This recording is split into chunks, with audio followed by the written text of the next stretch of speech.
আলাইকুম, কি খবর সবার? আজকে আপনাদের সামনে হাজির হয়েছি একটি বিষয় নিয়ে, এবং এই বিষয়টি নিয়ে অনেকেই আমার কাছে প্রশ্ন করেছেন এবং অনেকেই জানতে চেয়েছেন যে ওরাল সেক্স কি, বা ওরাল সেক্স আসলেই নিরাপদ কিনা, কিংবা ওরাল সেক্স কিভাবে করা যায়, বা এটা করলে আসলে কোনো ক্ষতি আছে কিনা, বা এটা করলে কোনো ঝুঁকি হবে কিনা, বিভিন্ন বিষয় নিয়ে ওরাল সেক্স সম্পর্কে অনেকেই জানতে চেয়েছেন, এবং সেই সম্পর্কে আসলে ছোট্ট একটা ধারণা দেওয়ার চেষ্টা করব। প্রথমেই বলে রাখি যে বিভিন্ন ধর্মে ওরাল সেক্সকে কিন্তু নিষিদ্ধ করা হয়েছে। বিশেষ করে ইসলাম ধর্মে ওরাল সেক্সকে হারাম, অর্থাৎ সম্পূর্ণভাবে নিষিদ্ধ করা হয়েছে। কিন্তু আমি যেহেতু একজন চিকিৎসক এবং একজন ক্লিনিক্যাল সোশ্যাল ওয়ার্কার, তাই আমার মনে হয়েছে যে যেহেতু অনেকেই আমার কাছে এই বিষয়টি সম্পর্কে জানতে চেয়েছে, তাই তাদের জানার যে বিষয়টি রয়েছে সেই বিষয়টি সম্পর্কে কিছুটা ধারণা দেওয়ার আমার পক্ষে উচিত। ওরাল সেক্স আসলে কি? ওরাল সেক্স মূলত বোঝাচ্ছে যে মুখের মাধ্যমে জননাঙ্গ, স্ত্রী অথবা পুরুষ জননাঙ্গকে উত্তেজিত করা, এটাই মূলত ওরাল সেক্স। ওরাল সেক্স আসলে বিভিন্নভাবে হয়ে থাকে, এবং এটা কিন্তু বিভিন্ন নামে পরিচিত। যেমন আমরা জেনে থাকি বা অনেকেই জানি যে ব্লো আসলে কী বোঝাচ্ছে। ব্লো জব বলতে বোঝাচ্ছে যে মুখের মাধ্যমে জননাঙ্গকে উত্তেজিত করা, এবং এই ক্ষেত্রে মুখের মাধ্যমে পুরুষদের জননাঙ্গকে যদি উত্তেজিত করা হয়, সেটাই মূলত ব্লো জব হিসেবে পরিচিত। এর পাশাপাশি আছে রিং জব। সেটা মূলত দেখা যাচ্ছে যে এনাল রিজন, অর্থাৎ আমরা বলে থাকি যে পায়ুপথের যে জায়গাটি রয়েছে সেই জায়গায় যদি উত্তেজনা তৈরি করা হয়ে থাকে, সেটিকে রিং জব বলা হয়ে থাকছে। এবং এর পাশাপাশি দেখা যাচ্ছে যে লিকিং বলতে মূলত বোঝাচ্ছে যে মুখের মাধ্যমে যদি স্ত্রীর জননাঙ্গকে উত্তেজিত করা হয়ে থাকে, তাহলে তাকে লিকিং বলা হয়ে থাকে। এরকম আসলে ওরাল সেক্স বিভিন্নভাবে বিভিন্ন নামে পরিচিত। এটা মূলত নির্ভর করছে আসলে কোন জায়গার ক্ষেত্রে বা কিভাবে সেই সেক্সটা করা হচ্ছে সেটার উপর।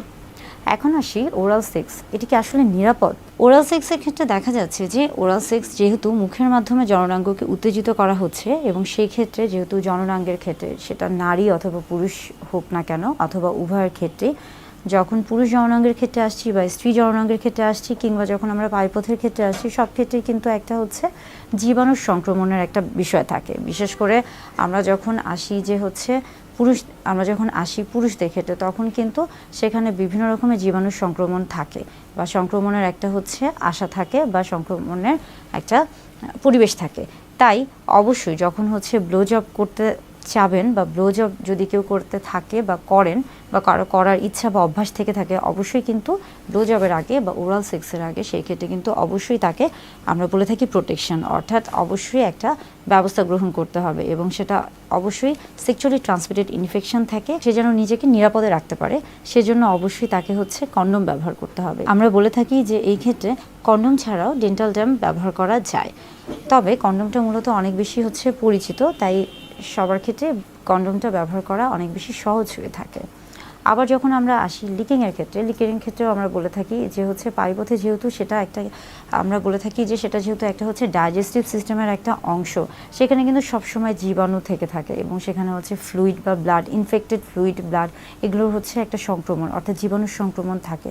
তাই সেখানে যদি কেউ সেই দিকে যদি কেউ সেক্স করতে চায়, বা কারো যদি রিং জবের অভ্যাস থেকে থাকে, সেই ক্ষেত্রে কিন্তু অবশ্যই তাকে প্রোটেকশন নিতে হবে, অবশ্যই কন্ডোম ব্যবহার করতে হবে, এবং এই ক্ষেত্রে এই ধরনের ওরাল সেক্সের ক্ষেত্রে বিশেষ কিছু নিয়ম তাকে অবলম্বন করতে হবে, তা না হলে স্বামী এবং স্ত্রী উভয়ের ক্ষেত্রে বিশেষ কিছু সমস্যা হতে পারে।